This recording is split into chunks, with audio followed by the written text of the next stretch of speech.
Hey guys, Mason here. And I'm looking out the window at wet snow falling, so it must be that time of year. We're definitely getting out of the nice riding weather and into something that's a little bit more difficult to ride in.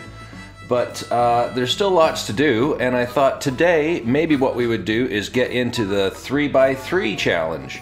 Now, I was nominated by two motovloggers, Truckmanonfire, who rides a beautiful red KLR 650, and Jeff Taswelder, who bombs around Tasmania on his DR 650. So thanks guys, thank you very much for the nomination. And links to those two will be in the description below. Go check out their channels. They got some great content. And go have a look at them, check them out. And let's get on with this 3x3 challenge.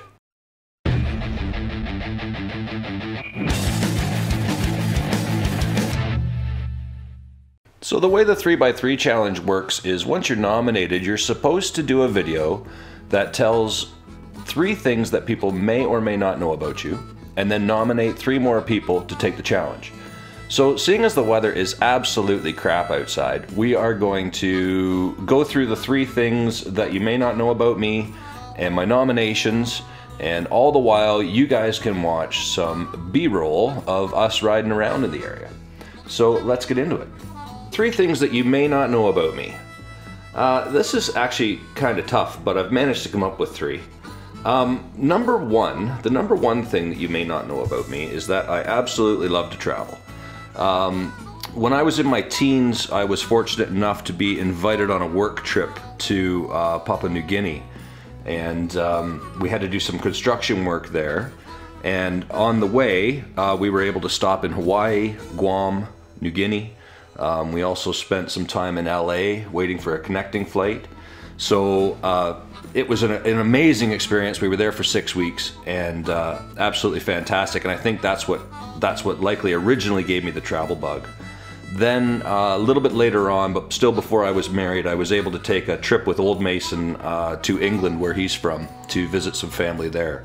And that was an amazing trip too. We took a week and rented a car and went around and packed as much as we could into 7 days as possible. It was a busy trip, but it was amazing to see, you know, his old stomping ground and some of the history that's there as well. Once Mrs. Mason and I were married, we, after several years, we were able to take a trip to Cuba.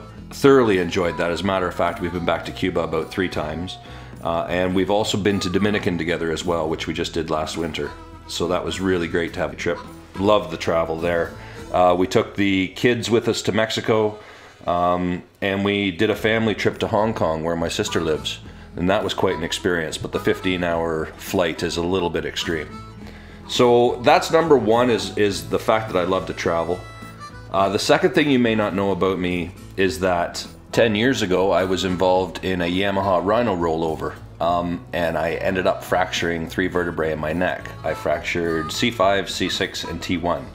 And fortunately for me, I had fantastic doctors in London who took great care of me, and I'm very fortunate to still be walking for 2 reasons actually. One is because of the injury, and the second one is because Mrs. Mason was madder than a hornet. But I managed to survive both the injury and Mrs. Mason and come out of that okay. It was a long recovery. It was about a year before I was back up and running. But yeah, so that's the second thing. Survived a broken neck. Alright, so number 3 on the list. I love to go fast. Now, most of you may not know this because I now ride a KLR 650, but in what feels like another lifetime, I owned an RF 900R, the Suzuki, which was a beautiful machine. Very quick, but very stable platform. And then in 2002, I bought a brand new Kawasaki ZX 1200R.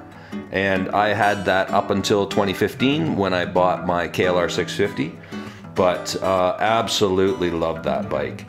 Now, the broken neck thing slowed me up a bit, and that's what started me thinking about maybe I need to slow down. And I also at the same time knew that my off-road track days were numbered. Mrs. Mason wasn't about to let me go rip around on the track on my CR250 much longer. And it's just, and it's not actually her. To be honest, it was more me. And I was thinking the fact that, you know, after a hit like that and the recovery that I went through, I just wasn't sure that my body was going to sustain another massive hit like that one was. So the CR250 was sold and I was left just with the ZX12. And as time went on from the accident, I actually was riding it less and less because it was, you know, they're blisteringly fast, but they're not really comfortable. And you have to stick to the pavement. There's just a lot of things going against it. I missed riding on the dirt. I wasn't riding my street bike any longer. And I was talking to Mrs. Mason about it, and I had said, you know, I think I need to switch into a dual sport or an enduro or something like that. And she said, do it. So I started shopping around, and my research led me to believe that I likely was going to be most comfortable on a KLR 650. It was lighter than most of the adventure bikes, but it was more street worthy than most of the enduro bikes, and that's what made my decision. So I sold the ZX12 and I bought the KLR 650, and I've never looked back. So that was 2015. I'm the fall of 2015, so I'm a little bit better than 2 years on the KLR now, and still very happy in my decision to switch to adventure biking. So that's my number 3. I still to this day love to go fast. I just don't have a vehicle that's capable of it.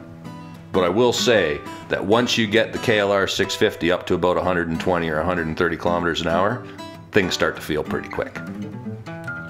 Okay, and now it's time for my nominations. The first one I want to nominate is Arizona Desert Dog, AZ Desert Dog.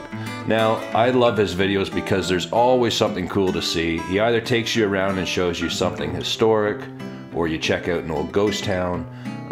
Now, he rides a Triumph Tiger 800 and the WR 450, and the scenery down in Arizona is just spectacular. So if you guys get a chance, check him out. AZ, you're up, man, 3x3.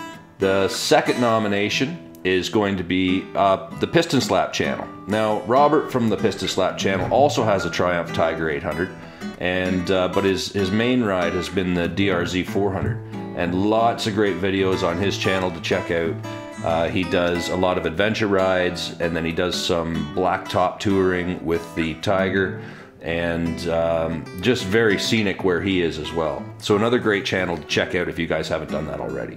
Okay, and my last nominee is going to be one of the KLR Delusionals, which, if you haven't heard of us yet, is a small group of YouTube vloggers that sort of started around the same time and started chatting amongst ourselves and put together this little Google Hangouts thing so we can figure out what's going on and kind of keep up with what's happening on YouTube and the changes that are happening for creators.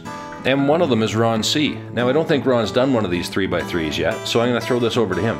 Ron rides a 2017 KLR 650, and his videos cover everything from changing your own motorcycle tires to he did the first KLR Delusionals meetup where he got together with Box of Chocolates. So slide over and check his channel out. A lot of good viewing over there.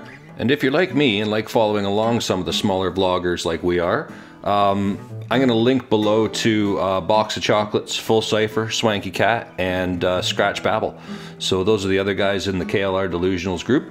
There's a lot of interesting content on those channels. And on that note, I'm going to sign off. Thanks for watching, guys. Ride safe, mind how you go, and I'll catch you on the next one. Bye for now. If you liked that video, hit the thumbs up button for us. It goes a long way towards helping out the channel. And if you're new here, hit that subscribe button in the upper corner for new videos every Sunday. Be glad to have you along for the ride.